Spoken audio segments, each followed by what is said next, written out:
Dear friends, welcome back to our class. Today we are going to discussing about the trade marketplaces and urban centers in North India during 650 to 1300 AD. The recent years, historians have engaged in significant discussion regarding the sixth and half centuries under scrutiny.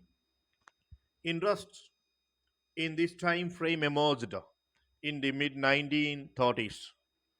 But initially, scholars primarily focused on dynastic history, political North India, and the whole of the subcontinent abounding in monarchical powers.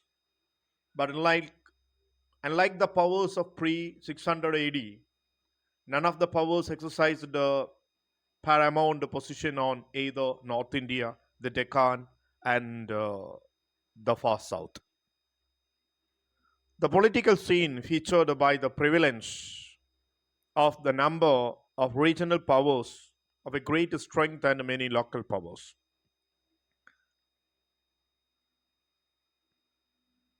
അടുത്ത കാലത്തായിട്ട് 1930കളുടെയൊക്കെ മധ്യത്തോടു കൂടി AD 650 മുതലുള്ള north ഇന്ത്യയുടെ ചരിത്രത്തെക്കുറിച്ച് പഠിക്കാൻ വളരെയധികം ചരിത്രകാരന്മാർക്ക് താല്പര്യമുണ്ടായി എന്നുള്ളതാണ്. പ്രത്യേകിച്ചും അവർ തുടക്ക കാലഘട്ടത്തിൽ ശ്രദ്ധ നൽകിയത് രാജാധികാരത്തിൻ്റെ ചരിത്രത്തെക്കുറിച്ചാണ്. രാഷ്ട്രീയമായി നോർത്ത് ഇന്ത്യയുടെ മൊണാർക്കിൽ പവറിനെ കുറിച്ചായിരുന്നു ശ്രദ്ധ നൽകിയത്. എന്നാൽ പൊളിറ്റിക്കൽ സീൻ എന്ന് പറയുന്നത് ഈ കാലഘട്ടത്തിൽ AD 600 മുതൽ 1300 വരെയുള്ള കാലഘട്ടത്തിൽ പൊളിറ്റിക്കൽ പവർ പ്രധാനമായി നോക്കിക്കഴിഞ്ഞാൽ റീജിയണൽ പവർ കൂടുതൽ സ്ട്രെങ്ത് നേടിയ കാലഘട്ടമാണ്. ലോക്കൽ പവേഴ്സ് ധാരാളം ഉണ്ടായ കാലഘട്ടമാണ് എന്നാണ് മനസ്സിലാക്കാൻ സാധിച്ചത്. Another notable character of the political administrative setup is the presence of numerous feudal powers, especially the Samantas, the various grades and ranking. രാഷ്ട്രീയ അധികാര മേഖലയെക്കുറിച്ച് മനസ്സിലാക്കിയപ്പോൾ അതിൻ്റെ ഒരു സവിശേഷത എന്ന് പറഞ്ഞ് ഈ കാലഘട്ടത്തിൽ ഫ്യൂഡേറ്ററീസ് കൂടുതലുള്ള കാലഘട്ടമാണ്. സാമന്ത ജന്മിമാർ പല രീതിയിലുള്ള പല തരത്തിലുള്ള ഒരു ഫ്യൂഡൽ ഹൈറാർക്കി രൂപം കൊണ്ട കാലഘട്ടമായിരുന്നു ഇതെന്ന് മനസ്സിലായി. The political scenario is as much more complex than the previous centuries. കഴിഞ്ഞുപോയ നൂറ്റാണ്ടുകളേക്കാൾ വളരെ സങ്കീർണമായിരുന്നു രാഷ്ട്രീയ തലം ഈ കാലഘട്ടത്തിൽ.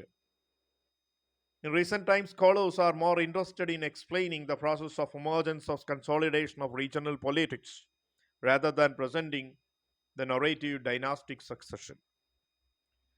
ഈ കാലഘട്ടത്തിലെ രാജാധികാരത്തെ അല്ലെങ്കിൽ രാജകീയമായ അധികാരത്തെ അവരുടെ ഭരണത്തെക്കാൾ കൂടുതൽ ഹിസ്റ്റോറിയൻസിന് ഈ കാലഘട്ടത്തിൽ രൂപം കൊണ്ട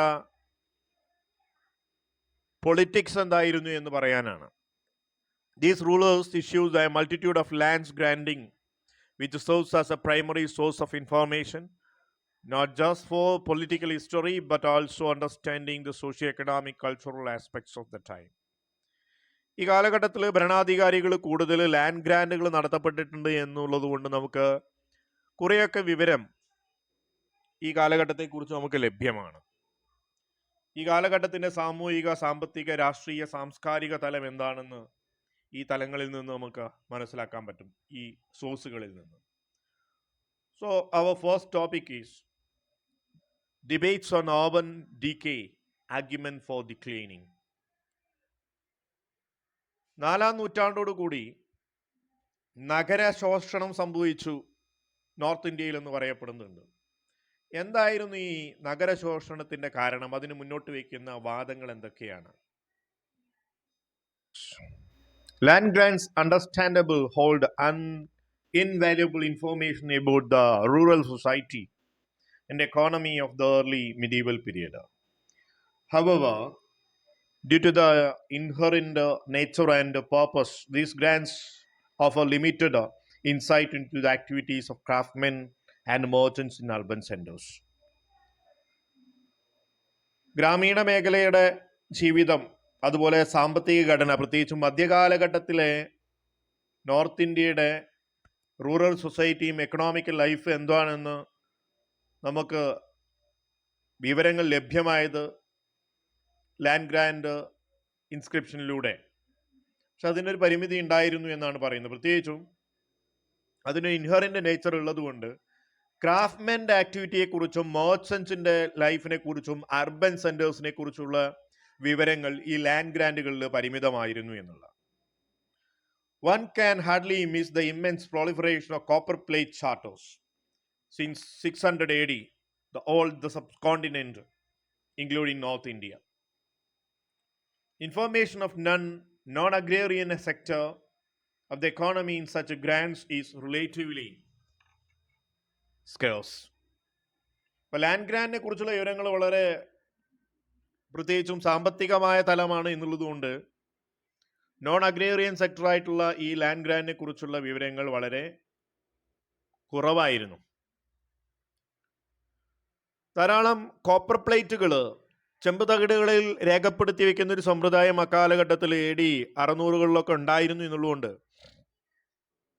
കുറച്ചൊക്കെ വിവരങ്ങൾ നമുക്ക് ഈ കാലഘട്ടത്തിൽ നിന്ന് ലഭ്യമാണ്. പക്ഷെ അത് പരിമിതമാണ് എന്നുള്ള. A number of rural scholars have argued that the change in the mode of document and documentation is in fact as an indicator of change of social and economic life. ഒരു കൂട്ടം പണ്ഡിതന്മാര് മുന്നോട്ട് വയ്ക്കുന്നൊരു അവകാശവാദം എന്ന് പറയുന്നത് ഡോക്യുമെന്റേഷൻ മോഡിൽ വലിയ മാറ്റങ്ങൾ ഉണ്ടായത് എന്തിൻ്റെ സൂചനയാണ്? സാമൂഹിക സാമ്പത്തിക ജീവിതത്തിന് വന്ന വലിയ മാറ്റമായിരുന്നു ഡോക്യുമെന്റേഷൻ്റെ രേഖപ്പെടുത്തുന്നതിൻ്റെ വിവരങ്ങൾ രേഖപ്പെടുത്തുന്നതിലെ മാറ്റങ്ങൾക്ക് കാരണം. ജീവിത രീതിക്ക് മാറ്റം വന്നു എന്നുള്ളതാണ്. സാമൂഹികവും സാംസ്കാരികവുമായ അല്ലെങ്കിൽ സാമ്പത്തികവുമായ ജീവിത ഘടകങ്ങൾക്ക് മാറ്റം വന്നിട്ടുണ്ടാവുന്നു. അതുകൊണ്ടായിരിക്കും. The huge number of land grants according to them implies strong ruralization of economic after 600 to 650.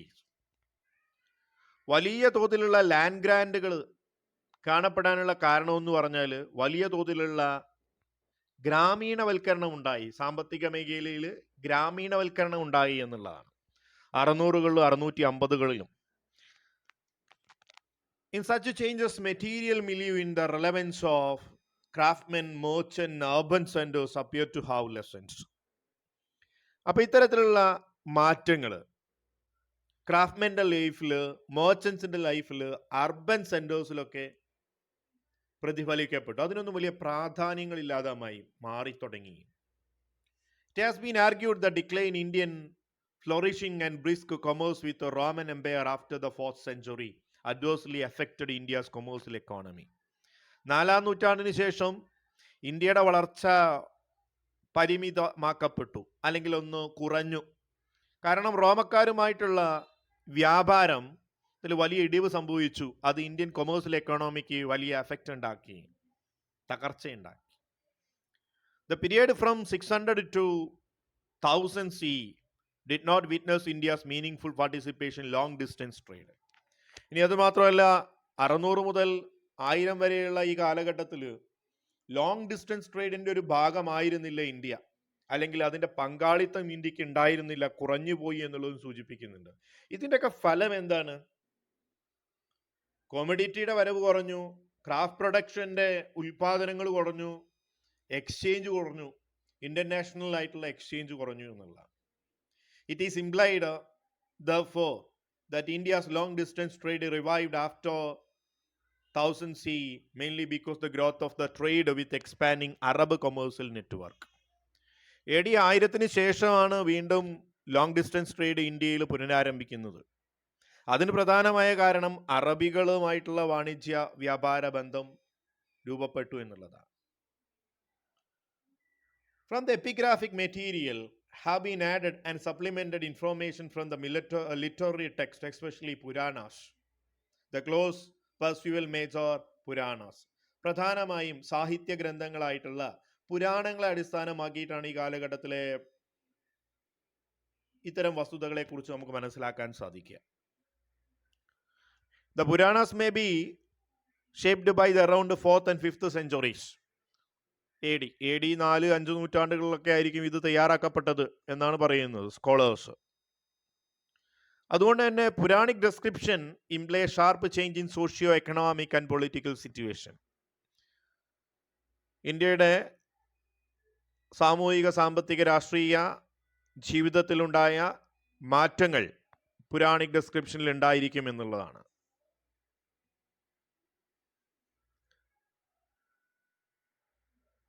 Tamralipta, the premier port not only in Bengal but also the entire landlocked Ganga valley, died down the 8th century, mainly account of siltation to the river on which it stood. ബംഗാളിലെ ഏറ്റവും പ്രസിദ്ധമായ തുറമുഖമായിരുന്നു താമ്രലിപ്ത. മാത്രമല്ല ഗംഗാ വാലിയെ, കരബന്ധിതമായ ഗംഗാ വാലിയെ പൂർണ്ണമായി നിയന്ത്രിക്കപ്പെട്ടിരുന്ന തുറമുഖവുമായിരുന്നു. എന്നാൽ ഈ തുറമുഖം പതുക്കെ ഇല്ലാതായി AD 8-ാം നൂറ്റാണ്ടോടുകൂടി. കാരണം അമിതമായിട്ടുള്ള മണ്ണ് റിവർ ബെഡിൽ അടിഞ്ഞുകൂടപ്പെട്ടതൊക്കെ ആയിരിക്കാം. അപ്പോൾ വ്യാപാരത്തിൻ്റെ ഗതി അവിടെ കുറഞ്ഞു, അതുമൂലം നഗര കേന്ദ്രീകരണം കുറഞ്ഞു എന്നൊക്കെയാണ് പറഞ്ഞു വരുന്നത്. The last known epigraphic reference of Tamralipta is found in 8th century inscription Hazaribagh region in Bihar.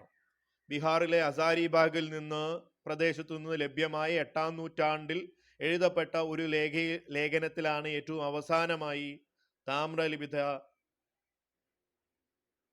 തുറമുഖത്തെക്കുറിച്ചുള്ള പരാമർശം ഉണ്ടായത്. അതിനുശേഷം പിന്നെ ആ തുറമുഖത്തെക്കുറിച്ചുള്ള പരാമർശം ഉണ്ടായില്ല. അതിനർത്ഥം എന്താ? പിന്നീട് അതിനുള്ള പ്രാധാന്യം ഇല്ലാതായി പോയി എന്നാണ്. The port of the Barbaricum in the delta of the river Indus did not enjoy any economic prominence early medieval times. മധ്യകാലഘട്ടത്തിന് മുമ്പ് ഏറ്റവും പ്രസിദ്ധമായ മറ്റൊരു തുറമുഖമായിരുന്നു ബാർബാറിക്കം. ഇൻഡസ് റിവറിൻ്റെ ഒരു മൗത്ത് പാർട്ടായിരുന്നു അറബിക്കടലിലേക്ക് തുറന്നിരിക്കുന്നത്. എന്നാൽ അവിടെ വലിയ എക്കണോമിക് പ്രൊമിനൻസ് ഒന്നും ഉണ്ടായില്ല. കാരണം ലോങ് ഡിസ്റ്റൻസ് ട്രേഡിൻ്റെ ഭാഗമായിരുന്നു അത്. ലോങ് ഡിസ്റ്റൻസ് ട്രേഡ് ഇല്ലാതായതോടുകൂടി, അല്ലെങ്കിൽ അതിൻ്റെ പ്രാധാന്യം കുറഞ്ഞതോടുകൂടി ഈ തുറമുഖത്തിൻ്റെയും പ്രാധാന്യം കുറഞ്ഞു വന്നു. The port, another port, Daebul in the same region began to come to limelight as international port after 10th century. അതേ കാലഘട്ടത്തിൽ മറ്റൊരു തുറമുഖമായിരുന്നു ദേബുൾ എന്ന് പറയുന്നത് ഇതേ പ്രദേശത്ത്. AD 10-ാം നൂറ്റാണ്ടിന് ശേഷമാണ് ആ തുറമുഖത്തിന് പിന്നീട് പ്രാധാന്യം ലഭ്യമായി തുടങ്ങിയത്. Similarly, the premier port Gujarat, namely ബാരിഗസ or ബ്രോഷ് അല്ലെങ്കിൽ ബാരിഗസ എന്നറിയപ്പെടുന്ന ഗുജറാത്ത് തീരത്തെ തുറമുഖം ഒരു കാലത്ത് വളരെ സമ്പൽ സമൃദ്ധമായ തുറമുഖമായിരുന്നു ഈ 3 തുറമുഖങ്ങളും. എന്നാൽ ലോങ് ഡിസ്റ്റൻസ് ട്രേഡ് ഇല്ലാതായതോടുകൂടി, മാരിടൈം ട്രേഡ് നോർത്ത് ഇന്ത്യയിൽ കുറഞ്ഞോടുകൂടി ഈ തുറമുഖങ്ങളുടെ പ്രവർത്തനം താളം തെറ്റി. അപ്പോൾ എക്കണോമിക്കായിട്ട് വീക്കനിങ്, ഒരു ഗ്രാജുവൽ വീക്കനിങ് ട്രേഡിനും മെർച്ചൻസിനും സംഭവിച്ചു എന്നുള്ളതാണ്. The depiction declining trade during the early Middle Ages reinforced by the scarcity of precious metal coins during the period. ഇനി വ്യാപാരത്തിന് തകർച്ചയുണ്ടായി മധ്യകാലഘട്ടത്തിന് തുടക്കം എന്ന് പറഞ്ഞല്ലോ. അതെന്തിനു കാരണമായി? അമൂല്യമായ പല ലോഹങ്ങൾക്കും അതിൻ്റെ ലഭ്യത കുറവ് സംഭവിച്ചു. പ്രത്യേകിച്ച് നമ്മൾ കോയിനൊക്കെ, നാണയങ്ങളൊക്കെ രൂപപ്പെടുത്തിയിരുന്നത് ഈ ഇത്തരം മെറ്റലുകൾ ഉപയോഗിച്ച്. ആ മെറ്റൽ കിട്ടാതായി, കാരണം വ്യാപാരം ഇല്ലാതായി. ട്രേഡിൻ്റെ ഭാഗമായിട്ട് നമുക്ക് സ്വർണ്ണ നാണയങ്ങൾ, ചെമ്പ് നാണയങ്ങളൊക്കെ ധാരാളം കിട്ടിയിരുന്നു റോമക്കാരിൽ നിന്ന്. അവർ വരാതായതോടുകൂടി അതൊന്നും നമുക്ക് കിട്ടാതായി. 3 outstanding regional powers early medieval time, namely the Palas and Senas in Bengal and Bihar and Rashtrakudas of Deccan, did not issue any coins. ഈ മധ്യകാലഘട്ടത്തിലെ നോർത്ത് ഇന്ത്യയിലെ പ്രധാനമായും 3 രാജവംശങ്ങളാണ് ഉണ്ടായിരുന്നത്. പാല രാജവംശം, സേനാസ് ബംഗാളിലെ സേനാ രാജവംശം, അതുപോലെ ഡെക്കാൻ പ്രവിശ്യ ഭരിച്ച രാഷ്ട്രകൂടന്മാർ, ഇവരൊന്നും ഈ കാലഘട്ടത്തിൽ ഒരിക്കലും നാണയങ്ങൾ പുറത്തിറക്കിയിട്ടില്ല. Another major power, Gujarat, Pratiharas of Kannauj, Western India, struck silver coin but doubtful weight standard and metallic purity. മറ്റൊരു രാജവംശം ഗുജറാത്തിനെ കനൌജിനെ കേന്ദ്രമായി ഭരിച്ചിരുന്ന പ്രതിഹാരാസ് എന്ന് പറയുന്ന വിഭാഗമാണ്.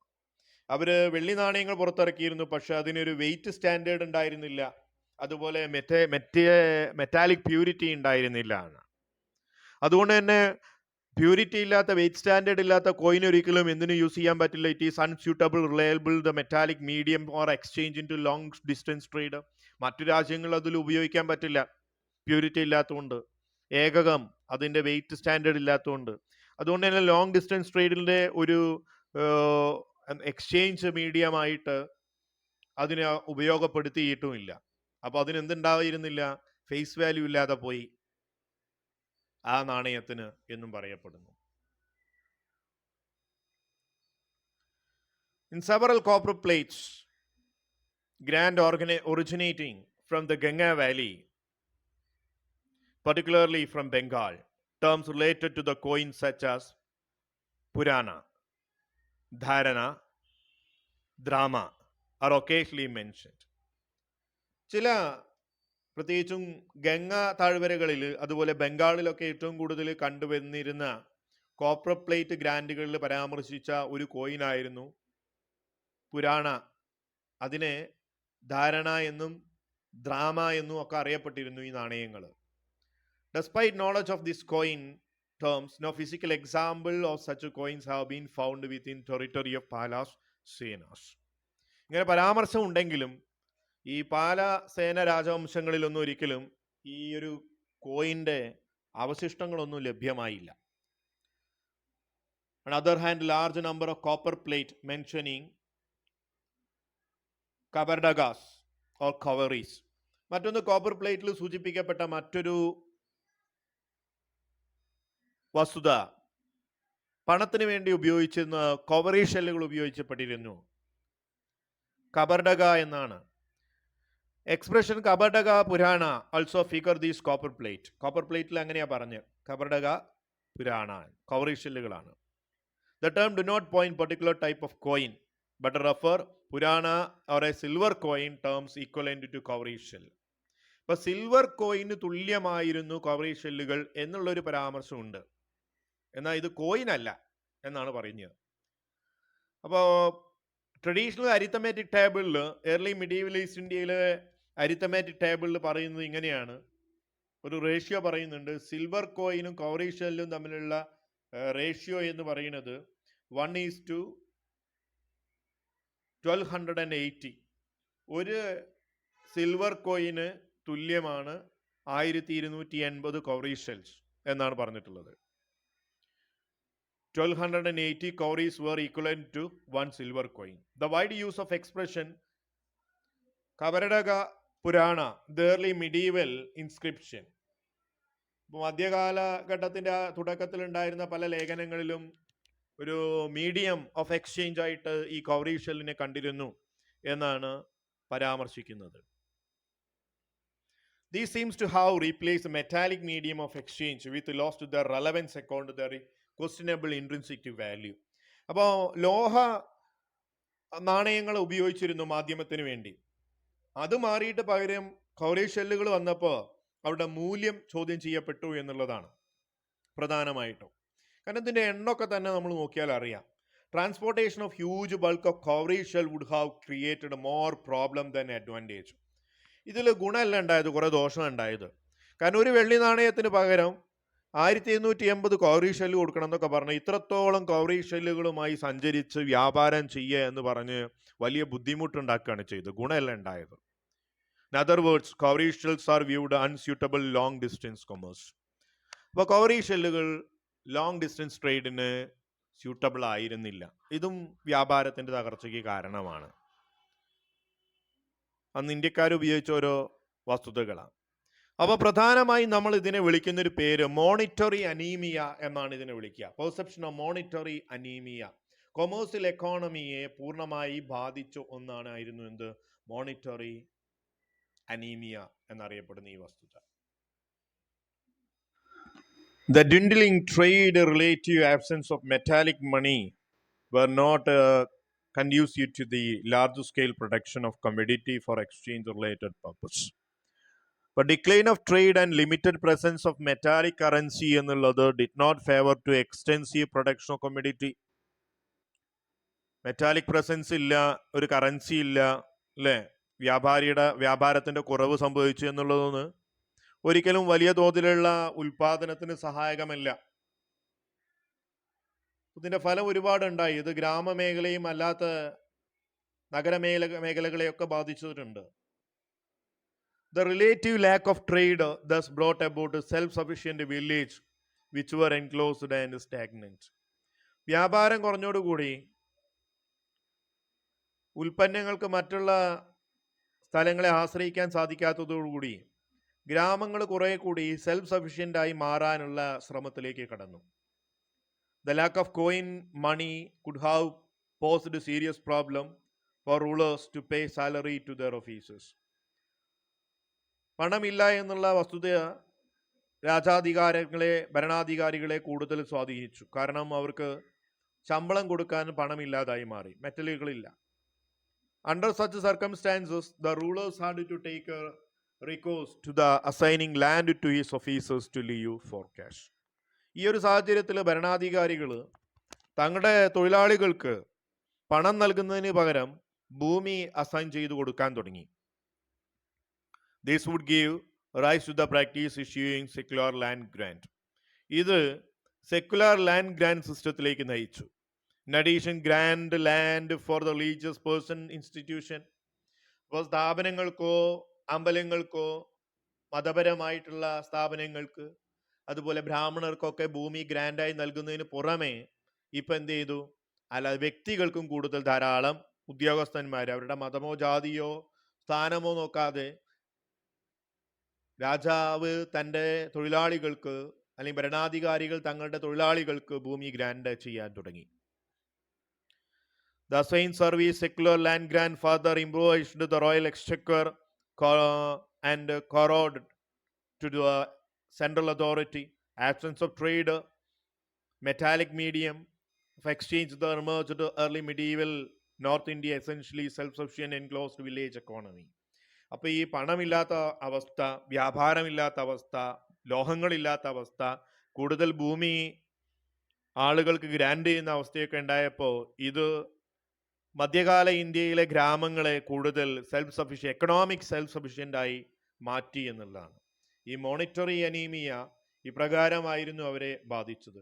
ഇതിന്റെ ഫലമായി രൂപം കൊള്ളുന്നത് പൊളിറ്റിക്കൽ ചേഞ്ച് ഇവിടെ ഉണ്ടാവുന്നുണ്ട്. ആ മാറ്റം എന്ന് പറയുന്നത് ഇന്ത്യയിൽ ഫ്യൂഡലിസത്തിന്റെ ഒരു എമർജൻസ് രൂപം കൊള്ളുകയാണ് വീണ്ടും എന്നുള്ളതാണ്.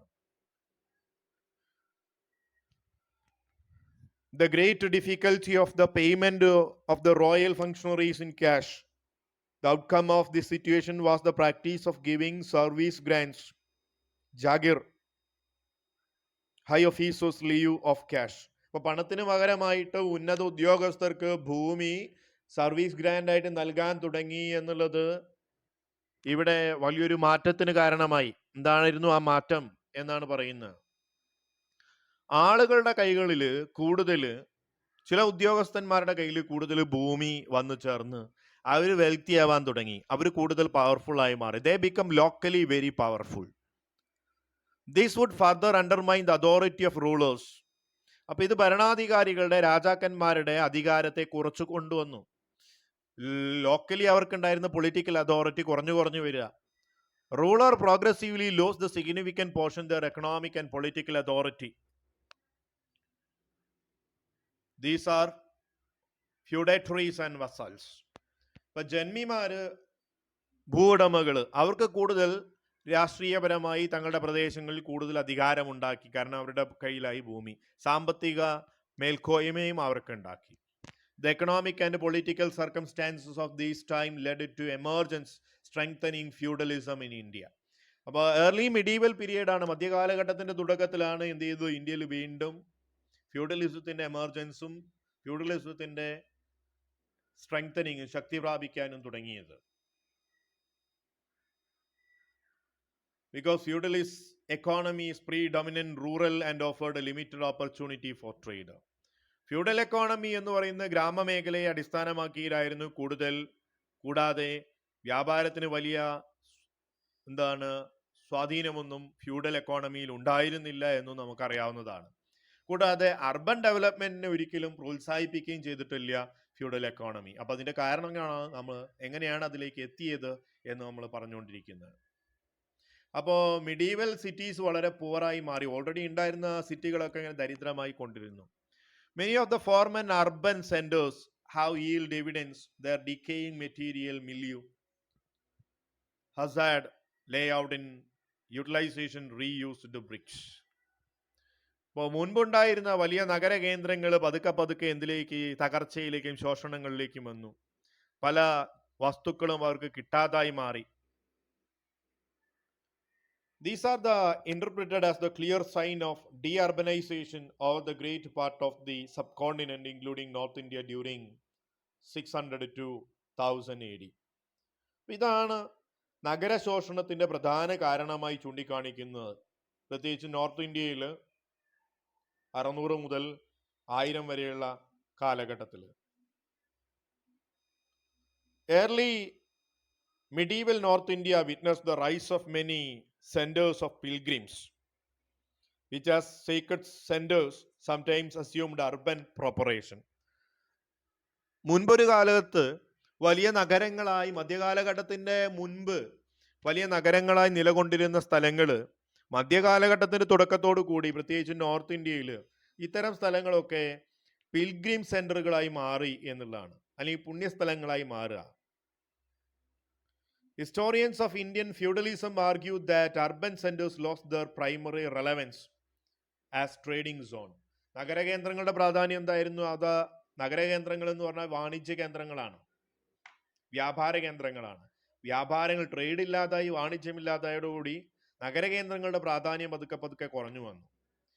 അപ്പൊ ചരിത്രകാരന്മാര് ഇന്ത്യൻ ഫ്യൂഡലിസത്തിന്റെ ആഗമനത്തോടു കൂടി നഗരങ്ങളുടെ ശോഷണത്തിന് കാരണം എന്താണെന്ന് ചൂണ്ടിക്കാണിക്കുകയാണ്. They become religious centers. മതപരമായ കേന്ദ്രങ്ങളായി മാറി നഗരകേന്ദ്രങ്ങൾ. ഈ മതപരമായ കേന്ദ്രങ്ങൾ എന്ന് പറയുമ്പോൾ അവയ്ക്ക് അവിടെ പ്രൊഡക്ഷനോ മാനുഫാക്ചറിങ്ങോ ഇല്ല, കൊമോഡിറ്റി എക്സ്ചേഞ്ചിങ്ങോ ഒന്നും ഇല്ലാത്തതുകൊണ്ട് നഗരങ്ങൾ വെറും റിലീജിയസ് സെന്റേഴ്സായി മാറി എന്നാണ്.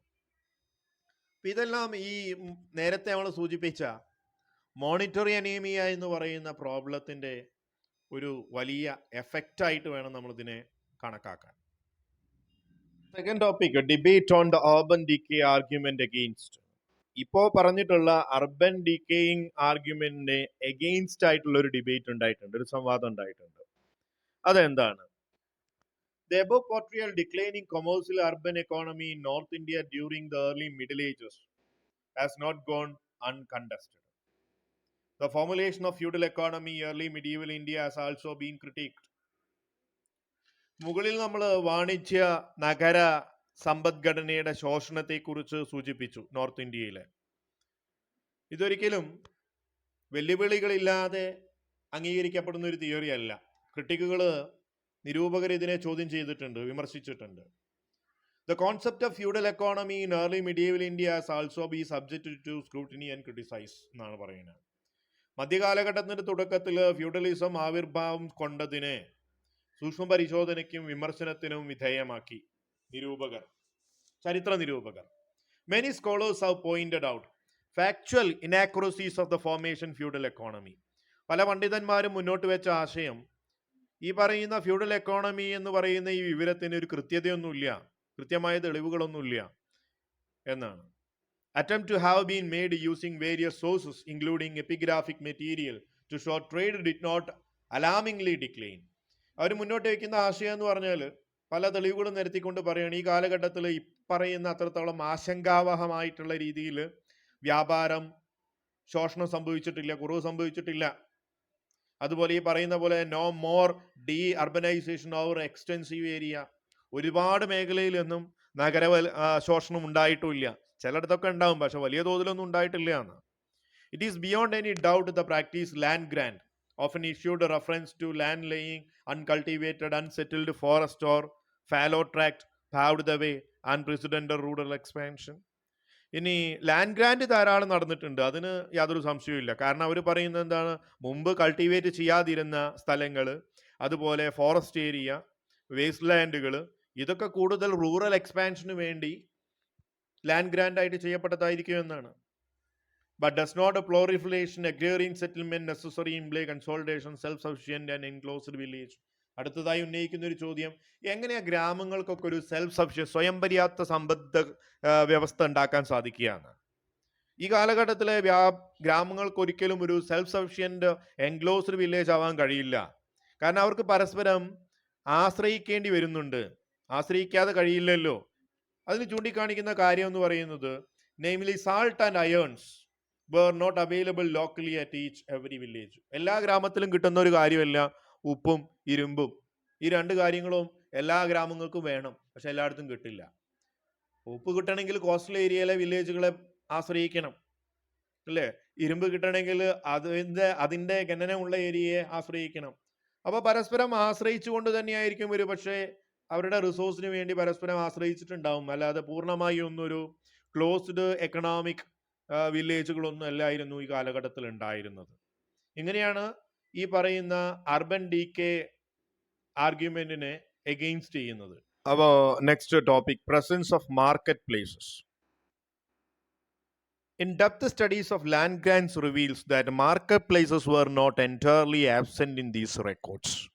Even the inscription of pre-1000s AD days. pre-1000s സിയിൽ നോക്കിക്കഴിഞ്ഞാൽ ഈ കാലഘട്ടത്തിലെ ഇൻസ്ക്രിപ്ഷൻസ്, ലാൻഡ് ഗ്രാൻഡ് ഇൻസ്ക്രിപ്ഷൻ ഒക്കെ നോക്കിക്കഴിഞ്ഞാൽ മാർക്കറ്റ് പ്ലേസിനെ കുറിച്ചുള്ള വിവരങ്ങളൊക്കെ അതിലുണ്ട്. പൂർണ്ണമായും മാർക്കറ്റ് പ്ലേസുകൾ ഇല്ലാത്ത അല്ലെങ്കിൽ പൂർണ്ണമായും ഇല്ലാതായിപ്പെട്ടു എന്നൊന്നും പരാമർശിക്കുന്നില്ല. പക്ഷെ പൂർണ്ണമായൊന്നും ഉണ്ടായിരുന്നില്ല എന്ന്, അതായത് മാർക്കറ്റ് പ്ലേസുകൾ ഉണ്ടായിരുന്നു എന്നുള്ളതാണ്. Inscription and textual sources speaks the presence of various types of marketplaces, some of them hitherto unknown prior to 600 CE.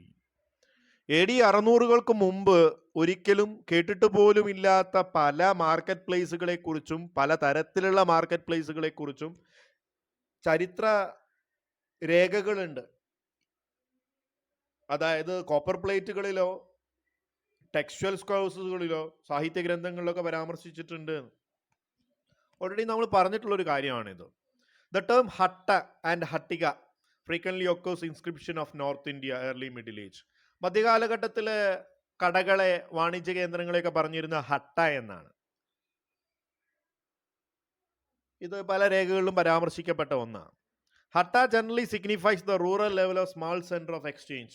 ഗ്രാമീണ മേഖലയിൽ ക്രയവിക്രയം നടത്തിയിരുന്ന ചെറുകിട വ്യാപാര കേന്ദ്രങ്ങളെയാണ് ഹട്ട എന്ന് പറഞ്ഞിരുന്നത്.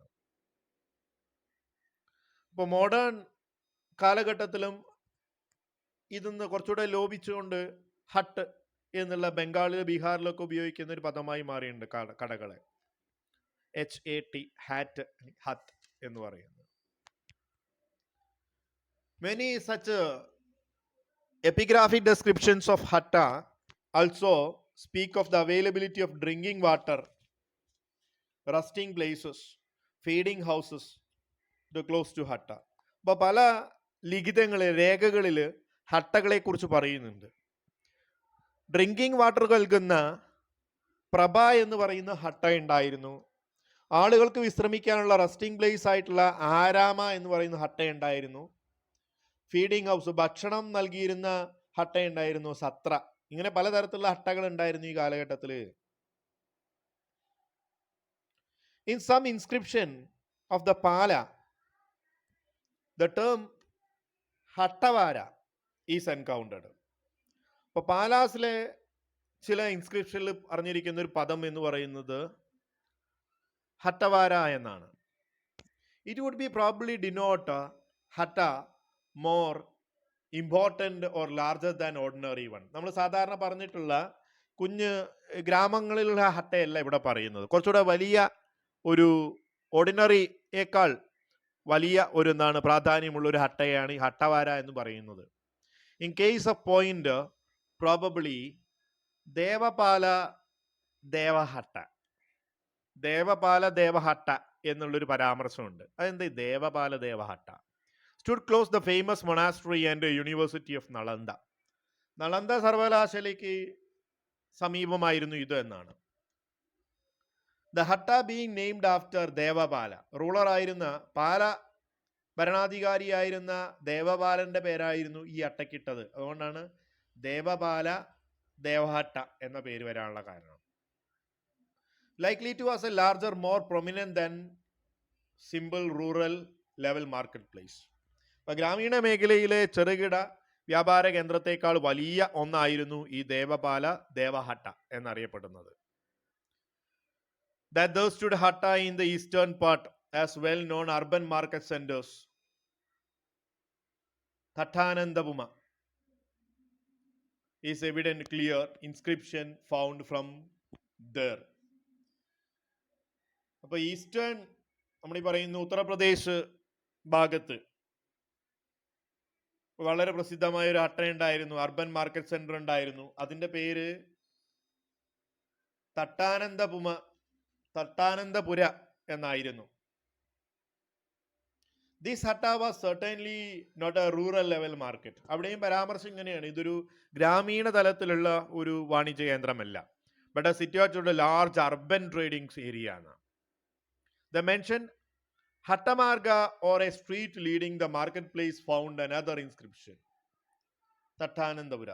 അപ്പൊ ദത്താനന്ദപുരയിലേക്ക് നയിക്കുന്ന ഒരു മാർക്കറ്റ് പ്ലേസിലേക്ക് നയിക്കുന്ന ഒരു റോഡിനെ കുറിച്ച് പറയുന്നുണ്ട്. ഹട്ടമാർഗ എന്നൊരു ഇൻസ്ക്രിപ്ഷനിൽ പരാമർശമുണ്ട്.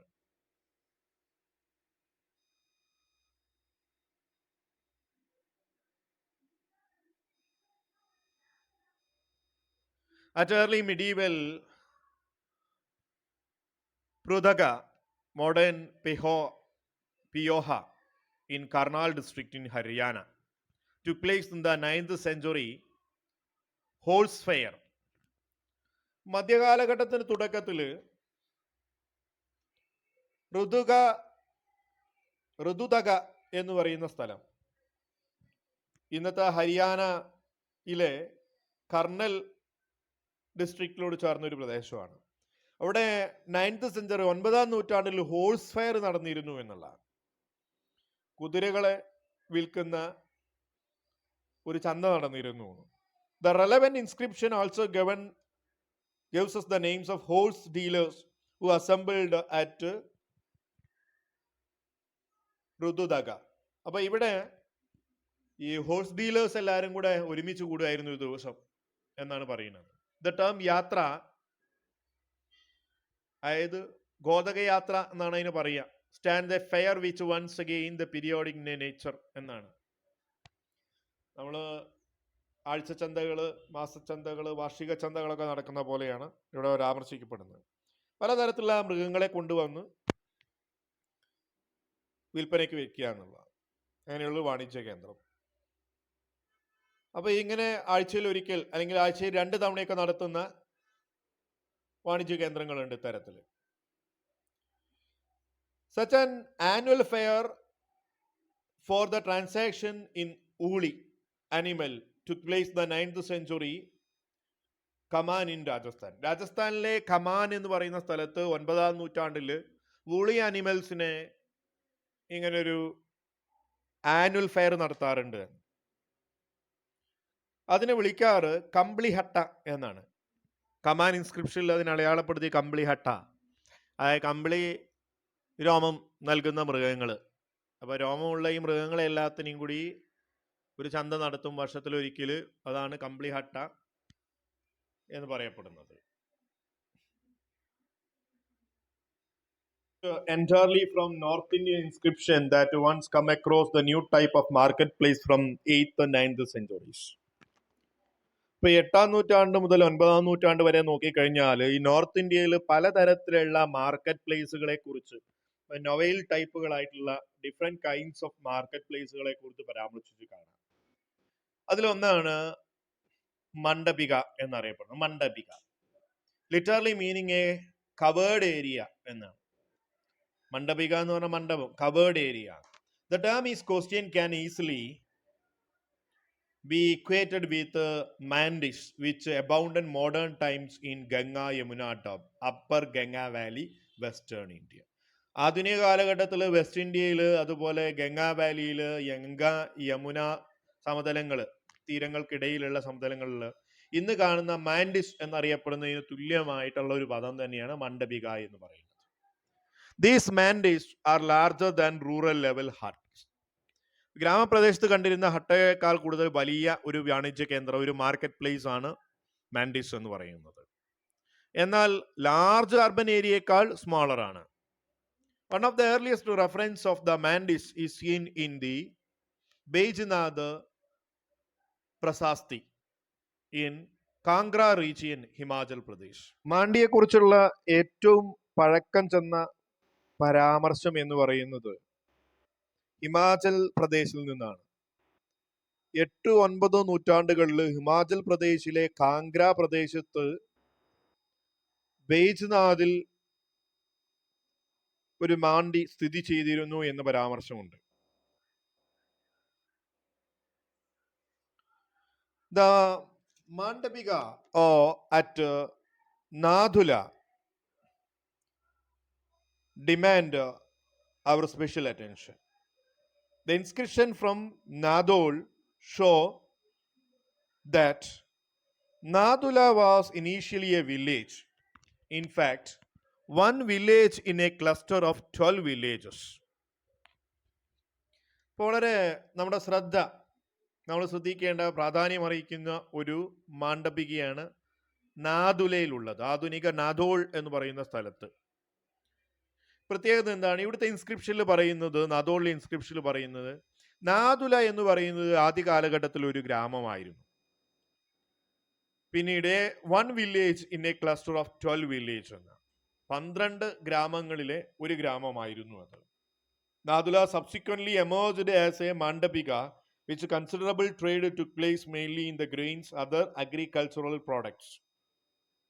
Nadula to became called the Nagara or city and ultimately become the political center of the Chamanas of Nadol.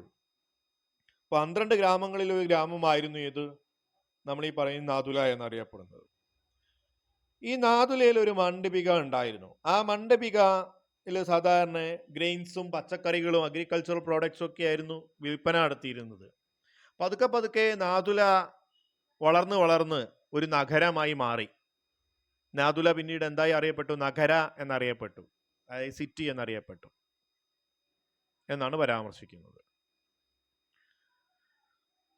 These Mandapikas were well connected by the road route in available transport system is demonstrated by epigraphic records. ഇനി മാണ്ഡപികകളെല്ലാം വ്യാപാര പാതകളുമായി ബന്ധപ്പെട്ടിരിക്കും. അതുപോലെ goods ട്രാൻസ്പോർട്ടേഷന് സൗകര്യങ്ങൾ ഉണ്ടായിരിക്കും എന്നൊക്കെയാണ് എപ്പിഗ്രാഫിക് റെക്കോർഡുകളിൽ പറയപ്പെടുന്നത്. Thus 1114 CE commodity were brought to the Mandapika at Mangalapura, asses and camels. 1114 AD ചരക്കുകൾ മാണ്ഡപികയിലേക്ക് മംഗലാപുരത്തിൽ നിന്ന് എത്തിച്ചിരുന്നു. കാളകളുടെയും കഴുതകളുടെയും camel ഒട്ടകങ്ങളുടെയും പുറത്ത് വെച്ചുകൊണ്ട് എന്ന് പരാമർശിക്കുന്ന ഒരു രേഖയുണ്ട്. The Mandapikas appear also in Kalachuri Kingdom in Dabhala. മധ്യപ്രദേശിലെ ഈസ്റ്റേൺ പാർട്ടിലെ ദഭാലയിൽ കലച്ചൂരി രാജവംശത്തിന്റെ ഭാഗമായി മാണ്ഡപികാസ് നിലനിന്നിരുന്നു. Many Mandapikas were known as Sulka Mandapikas, that is, toll and customs were levied both in cash and a kind of Mandapikas. അപ്പൊ ഈ മാണ്ഡപികയിൽ നിന്ന് cash അതുപോലെ നികുതി ഒക്കെ ആയിട്ട് നേടിയെടുത്തിരുന്നു. അതുകൊണ്ട് ശുൽക്ക മണ്ഡപികാസ് എന്നറിയപ്പെടുന്നു. Taxes is clear proof of commercial transaction at mandapikas. ഇപ്പൊ മണ്ഡപികയിൽ നടക്കുന്ന വാണിജ്യ കൈമാറ്റത്തിന് നികുതികൾ ഉണ്ടായിരുന്നു എന്ന് വ്യക്തമായി പരാമർശിക്കുന്നു. Large varieties of agrarian products include grains, green vegetables, salt regularly appear among the list of item brought to be mandapikas. അപ്പോൾ മണ്ഡപികയിൽ വെജിറ്റബിൾസ്, അതുപോലെ ഗ്രെയിൻസ്, ധാന്യങ്ങൾ, ഉപ്പ്, ഇങ്ങനെ ദൈനംദിനമായി ഒരുപാട് സാധനങ്ങൾ വിൽക്കപ്പെട്ടിരുന്നു, വൈവിധ്യമാർന്നിട്ടുള്ള. Textiles and various types of spices were mentioned there. ഇതിൻ്റെയൊക്കെ പട്ടികകൾ പലയിടത്തുനിന്ന് ലഭ്യമായിട്ടുണ്ട്. സുഗന്ധവ്യഞ്ജനങ്ങൾ, വസ്ത്രങ്ങളൊക്കെ വിൽക്കപ്പെട്ടിരുന്നു എന്നാണ്. അതിൽ ഇൻട്രസ്റ്റിംഗ് ആയിട്ട് പെപ്പറൊക്കെ കിട്ടിയിരുന്നു എന്നുള്ളതാണ്. ബിൽഹാരി, മധ്യപ്രദേശിലെ ബിൽഹാരിയിലെ മണ്ഡപികയിൽ പെപ്പർ അവൈലബിൾ ആയിരുന്നു. ഈ പെപ്പർ വരുന്നത് നമുക്കറിയാം എവിടെ നിന്നാണ് എന്നുള്ളത്. മലബാർ കോസ്റ്റിൽ നിന്നാണ് വരുന്നത്. ഏറ്റവും കൂടുതൽ പെപ്പർ പ്ലാന്റേഷൻ ഉണ്ടായിരുന്ന മലബാർ ഏരിയയിൽ നിന്നാണ്. അപ്പൊ ഇവിടെ നിന്ന് അവിടേക്ക് എന്ത് എത്തിയിരുന്നു? പെപ്പറൊക്കെ എത്തിയിരുന്നു എന്നുള്ളതാണ്. Bilhari and also mandapikas of Shripadas, Vasuvadas were sold much costlier item like the horse. വില കൂടിയ ഉൽപ്പന്നങ്ങൾ, വിൽപ്പന ചരക്കുകൾ എന്ന് പറയുന്നത് കുതിരകളായിരുന്നു ബിൽഹാരിയിലേത്. അതുപോലെ ചിലയിടങ്ങൾ എലഫന്റ്, ആനകളെയും വിൽപ്പനയ്ക്ക് വെച്ചതായിട്ടും പരാമർശമുണ്ട് ഇത്തരം വ്യാപാര കേന്ദ്രങ്ങളിൽ.